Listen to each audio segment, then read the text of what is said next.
Mirror, mirror on the wall, Jean-Claude Van Damme, I'm fine.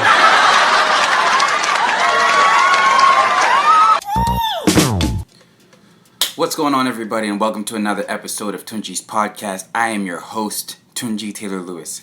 Guys, today's topic of discussion is the advantages of growing up ugly. The advantages of growing up ugly. That is the topic of discussion today. I'm sure a bunch of people can relate as to, the facial situation being a little bit rough growing up in, middle school and high school. But then they grew up to be adults, they had their little glow up, you know what I'm saying? They had their little glow up, the features started to grow in, you started to grow in, and some of the things that were too big and too small. That's what I'm talking about today. I'm going to talk about my personal journey with that. Ben says there is no advantage to being ugly. There is an advantage to growing up ugly. I'm going to tell you what it is right now.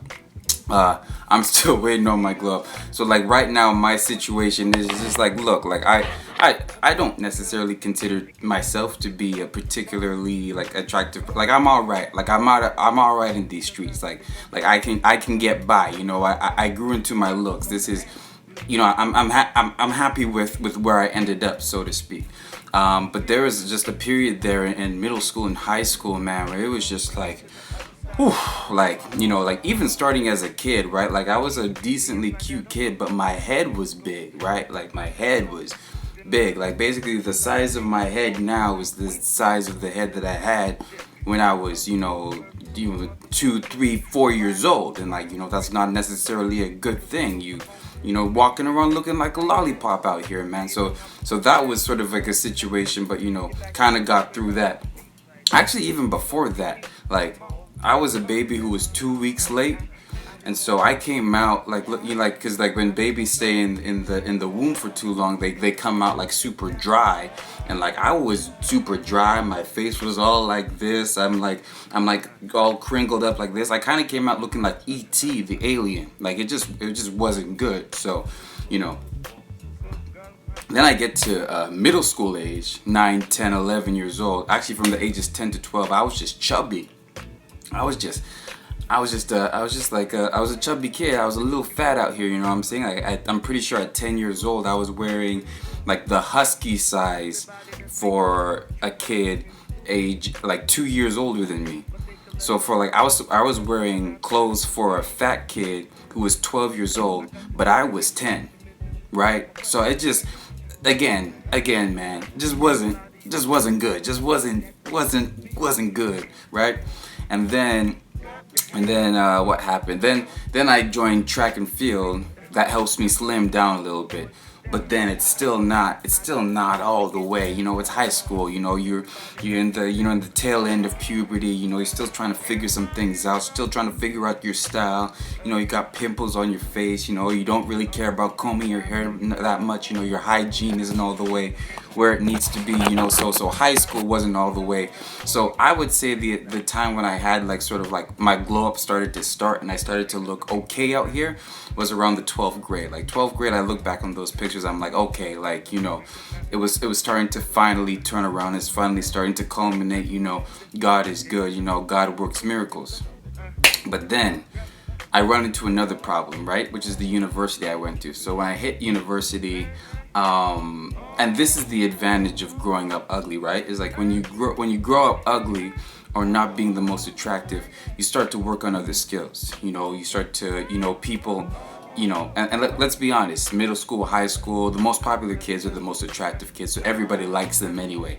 So when you're growing up ugly, you gotta find, different ways to like, interact with people when you're not the most attractive one. You gotta be funny, you gotta be, likable, you gotta be talented, you gotta be these sorts of things, right? So, growing up, I was just like worked really hard on my, my comedy skills, like my ability to be funny. I was like cracking jokes all the time in middle school and high school. None of them were funny. Very few of them ever worked, except for the times when I throw a black joke out here and there, you know what I'm saying? You gotta work on your humor, you gotta work on like being nice to people, getting people to like you for how good of a person you are, those sorts of things, right? Then I get to university, right? by the time I get to university, I'm killing the improv game, right? Like I'm already a very popular kid in school because of this talent that I've developed. And mind you, at this time, I still don't necessarily can know that people see me attractive at that time, because my glow up has happened at that time. But in my mind, I'm still like hustling like I'm ugly, so I'm still like doing the shows. Okay, people are liking me because I'm talented, because I'm funny. I'm funniest dude on campus, whatever the case may be, right? Here was the problem I came up to, right? So like in most cases, on most campuses, if you're like the popular kid, that means our girls are trying to approach you. That was not the case with me, because I went to Trinity Western University, which is a school where the majority of people are Christian whites. No problem with that. Didn't have any problems with racism or anything like that. It's just that you're not necessarily the type of the Christian white girls that reside in Trinity Western University, right? You're just not. I just wasn't their type. I just wasn't what they were looking for. And that's not to even say that they didn't find me attractive, right? They just found me attractive behind closed doors, like to themselves. Like they whisper to their friend, "Oh my goodness, I think Tunji's hot." And in their mind, they've basically just flirted with me. So I'm attractive to a bunch of people in my university campus, and I don't even know about it, right? And here's the other thing about like Christian white girls, young Christian white girls especially, is that if they're going to entertain the idea of even going on a date with a dude, it has to be somebody that they envision marrying upon looking at them and sort of like having like just sort of one basic conversation with them, right?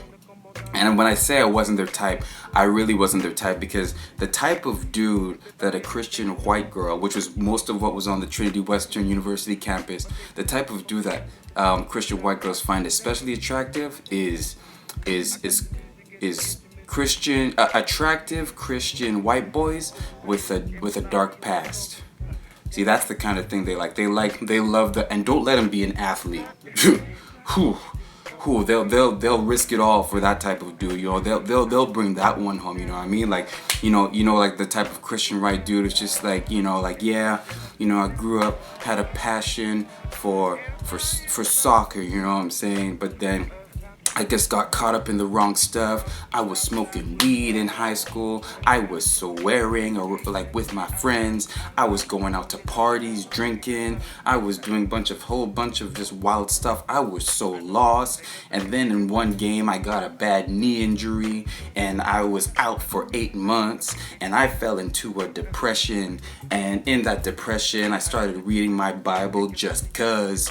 And then that's when I found God. And then one day somebody invited me to church, and then I was in church, and then when the worship was going, I started crying, and then the pastor came up to me and said, "Would you like to give your life to Jesus?" And I said yes. And that type of story, that's the type of dude that the Christian white girls in my school was looking for. That's what they were looking for, because they wanted to marry that dude. I just wasn't that. So I'm going through 4 or 5 years of university thinking I'm still not attractive, but really the reality of this situation was I just wasn't the type of anybody who was at that school, right? So, but I'm grateful for that. I'm grateful that I wasn't the type, or I wasn't attractive to, people, in that situation, because the whole time I'm just working on my talent, just working on being a good person, working on being somebody that people can interact with, and by the time I met my lady, I was doing it. I was meeting her, and I became endearing to her, not based off of just being just a good looking person according to her, but also just being a nice person to be around. So that's my case.